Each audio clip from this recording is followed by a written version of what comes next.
Hey there, I'm going to show you how I painted this illustration and my thought process behind it. For the brushes that I used, there are two main brushes that I use in this painting. The first one is this painting brush called Nico Rule. It's pretty much a flat brush with some texture, which I really like, but I really just like to use any kind of flat brush. I have a similar flat brush here that I have in Clip Studio with just some texture, so really any flat brush is perfect for painting. And I also use this airbrush called Medium Hard Blend, so as the name suggests, it's used for blending, as you can see. And from time to time I will use this smudge tool that's built in Procreate. They're pretty much the same in effect, but the only difference is the way I use them. For the airbrush tool, I mainly use it to blend between two colors, or if I want my dark tone, mid-tone, and light tone to look more seamless. As for the smudge tool, I generally use it to diffuse color in a larger area. And those are pretty much the two brushes that I used. There are some other brushes that I did use for the painting, but only for the minor details and for texture, so not as often as these two, but I won't be talking about them now, and I'll just mention them as we go through the speed paint. First things first, we start off with the line art. Here is the reference I used for this illustration with some modifications here and there, a touch of magic if you will. But as I was saying, we're starting off with sketch slash line art. I don't really do line art because I hate the process of line art. It's just not my favorite thing to do in the world. I will do it occasionally for some pieces or illustrations if another personality happens to take over that day and decides, wow, I like doing line art, it's actually kind of fun. But 99% of the time I will not be doing line art because I loathe it, I hate it. So I've designed my process in a way where I can just skip line art entirely. And usually I will do a sketch as much as possible. I try to make the sketch very clean so that I can go straight into painting afterwards. But if it is messy, I will clean it up a bit and then go straight to painting. And I used to think that line art was a mandatory step when doing digital art. As a digital art newbie, I suppose, I just thought that you have to do line art. But no, babes, there's something called free will. So if you don't like line art, then don't do it, is my philosophy basically. As for the inspiration behind this illustration, obviously Cate Blanchett, this amazing set of armor, and because I've been playing a lot of Elden Ring, I just really wanted to paint armor and red hair specifically. Later on, I actually resized the canvas so that it would be taller. I just prefer taller canvases really, as opposed to a square canvas. And then I started laying down the base colors for the painting, which is when we finally get to the fun part, yay! But for this initial step of laying down the colors, it's very important that you figure out what the overall mood or lighting will be for the illustration.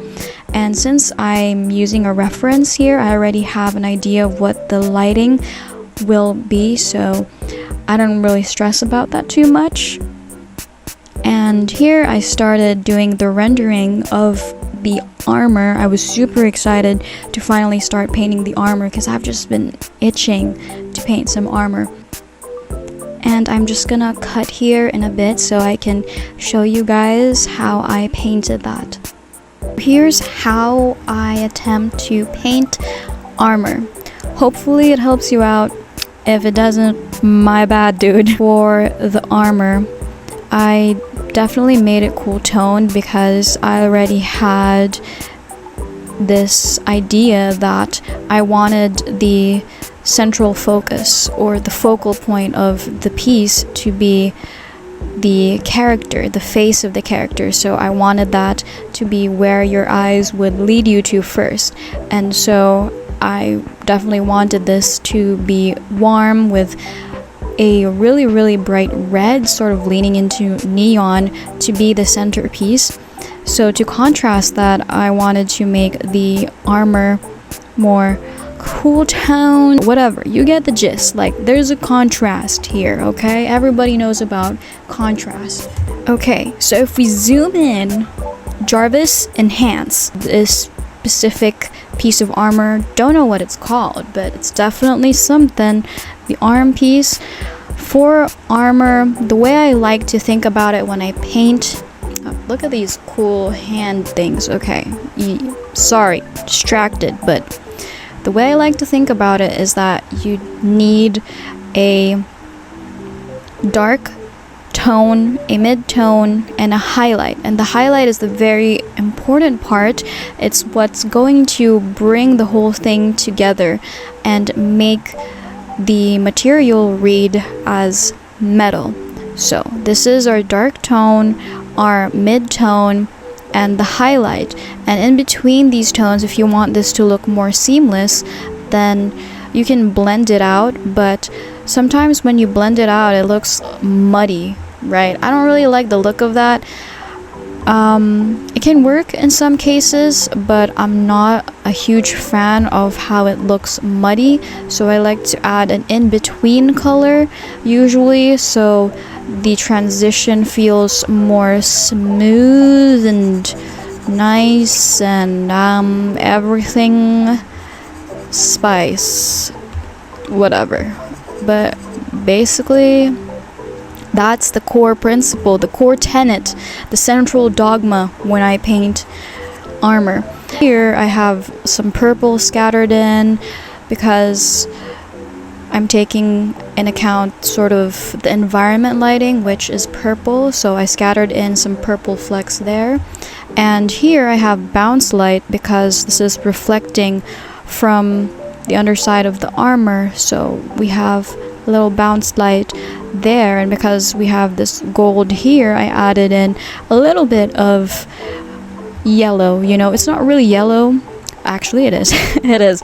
Well, it's a bit like ashy yellow. So, yeah. But also, I should stop saying also. I don't know another word for also. Give me a synonym. Going back to the speed paint, here I am continuing to render the armor set. And one thing that Procreate doesn't show in the time lapse is that I'm constantly going back and forth between my sketch layer and my painting layer because I don't merge them at this stage. I usually do that towards the later stages of the illustration once I'm feeling more confident about it. But because it's such an early stage of painting, I'm still a bit unsure and uneasy, so I don't merge those layers, but I do go back to my sketch layer from time to time, and I will erase parts of the sketch where I feel like I don't need it anymore. So that's something you don't see here in the speed paint. I'm also a bit sad you don't see me constantly going in and out or zooming in and out of the painting, which is a crazy habit I have, which is a good thing to zoom out a lot because apparently artists say that's better to be zoomed out instead of zoomed in so you can see the full picture. But for me, because I'm working on such tiny details here in the armor, I'm constantly going in and out and in and out, and honestly, it's really, really funny.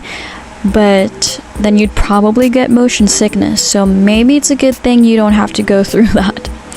And here, I took a break from working on the armor and then decided to work on the background and sort of visualize what I want the final illustration to look like. Because sometimes when I finish rendering a character and then I have to work on the background, I struggle a lot with making the whole illustration feel seamless or united.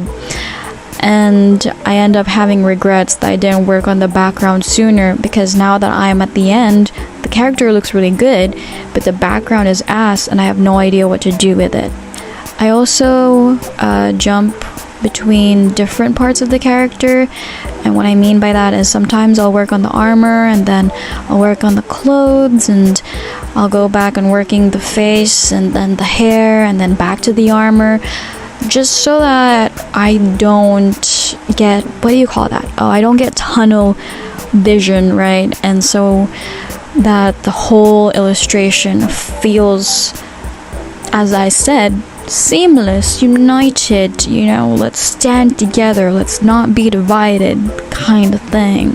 By the way, this is unrelated to the speed paint, but someone commented on a video of mine, I forget what video, but I think it was pretty recent, and they asked me where I was from because they couldn't figure out my accent because it kept switching throughout the different parts of the video, so they got really confused.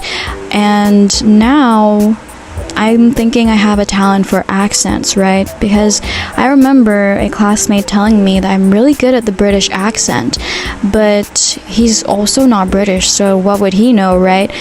But I don't know, maybe I have a talent for accents, guys. Like, what do you think? Leave a comment down below, like and subscribe for more accents. Back to the speed paint, I am now working on the facial features, which is one of my favorite things to paint, if that wasn't obvious from the plethora of portrait painting videos I do on this channel. But I really do love to paint faces and portraits. It's my favorite thing in the world, but I do try to branch away from painting stuff other than portraits, but I can't help it. I just love the human face, the human anatomy. It's so very much fun to paint. Anyways, although I am using a reference here, which is Cate Blanchett, don't get me wrong, she's gorgeous, stunning in that picture, but I didn't strictly adhere to the reference here. I wasn't really trying to follow Cate Blanchett's features or make it look like her in the illustration. I was just kind of going with my gut and seeing where the brush takes me. And now I'm going to the hair. Hair is so much fun, okay? I don't think you need a tutorial for hair. Like, I feel like hair is one of the most intuitive things to paint on planet Earth, so I feel like it's just one of the aspects of the human body that you don't really need a tutorial on how to draw, because it's so free-flowing and no matter what you do, it will always look good. Maybe that's just me. Like, sue me, okay? Like, damn, let me live a little. But as I was saying about hair, I feel like it's so intuitive that I don't really need to go in depth into my explanation on how I do hair, because I don't really think about it much. I just sort of let my brain turn off at this point. But one thing that I did take into account is that the outline of the hair is very, what is a term for that? It's very sharp edged, right?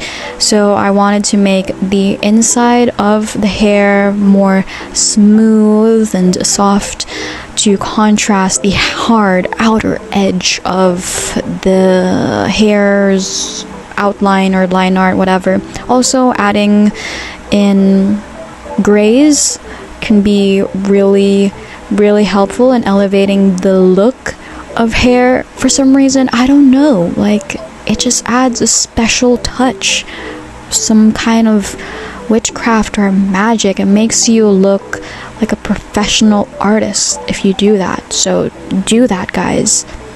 Now I'm working on the horse, which I will lovingly refer to as Torrent, best adventure buddy ever. I'm so sorry you had to go through so much stuff with me. Now he, she, they is getting their hair done. I don't know Torrent's pronouns, okay? But yeah, I don't really have much to say about the horse because I'm not an expert on painting or drawing animals, and the horse in this illustration is cut off for a good reason, babes. Like, it's not my field of expertise, so we're not gonna talk about it. Now I'm working on the saddle.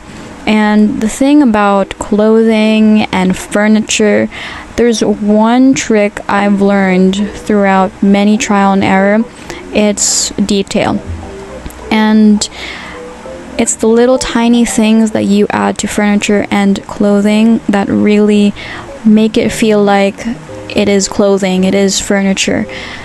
And it doesn't even have to be super detailed, because let me show you a close-up of the illustration. If we take a closer look at the details of the armor and cape, it really is just a bunch of squiggles. And if we look here at the cape, the embroidery and the pattern of the fabric is just a bunch of lines thrown together. Even the brushwork is super messy, but from afar it works.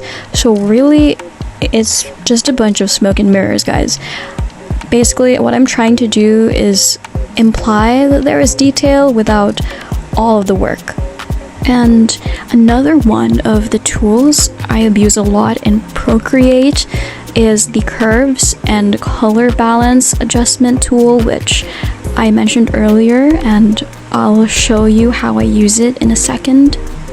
So this is my very simple understanding of how these things work. So for color balance, here you have these sliders that you can adjust the colors, and let's say our red, so you want to make it a little bit more blue, so we can do that. And we also have our magenta and green, yellow and blue, but it only affects the colors that the app reads as yellow or blue. So for example, here I'm adjusting the yellow and blue slider, but it's not affecting the red hair because this reads as red, so it's only affected if I touch it if I only use the cyan and red slider. So pretty fun. You know, you can play around with your colors, adjust the colors really quickly using this tool, which I like. The other one is called Curves, and she's curvy because you have this plot graph and you can adjust it however you want, like so. And my really simple understanding of the curves, you have the gamma slider, which allows you to adjust how bright or dark it is. This is my favorite part because you can do so much stuff with it. Like, I can make it look really soft like that, like play around with it. There's some cool stuff you can come up with just messing around with the curves and color balance. If you guys want a more deeper understanding of how the curve adjustment works, there's a really great article by the School of Photography explaining how curves work in Photoshop. And there's also a whole Reddit thread dedicated to the curves adjustment. So if you ever need a more intensive course on how those tools work, then the Photoshop bros have got you. And speaking of Photoshop, I have the highest respect for digital artists and graphic designers who use that software, because Photoshop can be intimidating when you first see it. And although I'm more comfortable working with it now, there's still a lot of things that I didn't know you could do with Photoshop, which is kind of crazy that there's so much you can do with that software. So respect to them, honestly. And in a little bit, oh, actually, yeah, you saw it. I changed the hair color to be more red because I started realizing that the character kind of looked like Ferdinand von Aegir from Fire Emblem Three Houses, and it's not supposed to be him, so I changed the hair color using the color balance tool. Super useful. Love that tool. But I changed the hair color, okay? But now I can't unsee it, honestly. Ever since I told myself it looks like him, I just can't unsee it. It's supposed to be Elden Ring inspired, not a specific character from Elden Ring, actually. You could say it is Radahn before he started going to the gym, but I don't know, could also be Radahn. But yeah, Elden Ring tangent over. I really love that game, honestly. Anyways, before I get sidetracked anymore, I am now working on the embroidery. As I mentioned earlier, I really was just fucking around. Oh, can I say that? Like, I was just fucking around with the embroidery, not even thinking too hard about it. And in a little bit, I start working on the final details, making the whole illustration more cohesive, and then I add the final touches, like the fire that you see in the final illustration, and I also work on cleaning up the background a little bit, although in the final piece it is rough and less rendered. I still did clean it up just so it looks polished. Anywho's, we're almost nearing the end of the speed paint, and I just want to say this might be my last video of the channel before I disappear for a long while. And by a long while, I mean 4 years, because I'm going back to study for 4 years, even though I just graduated. I know, I'm a huge nerd. Like, I'm a nerd and I'm proud. But yeah, I will be gone. And I don't know if I'm gonna come back exactly, so we'll see what happens. Honestly, YouTube was really just kind of a side, well, not a side hustle, more like a fun hobby for me, because I liked editing videos and filming them, and I like talking about art and things that I like, so it was more of a digital diary for me, and I never really planned on doing it long term. So maybe it's reached the end of its lifespan, but we'll see. Maybe I'll come back on here and upload a Minecraft video. Like, maybe I can bring back the Minecraft craze, who knows. Yeah, so don't really know if I'll be back, but I'll see you when I see you.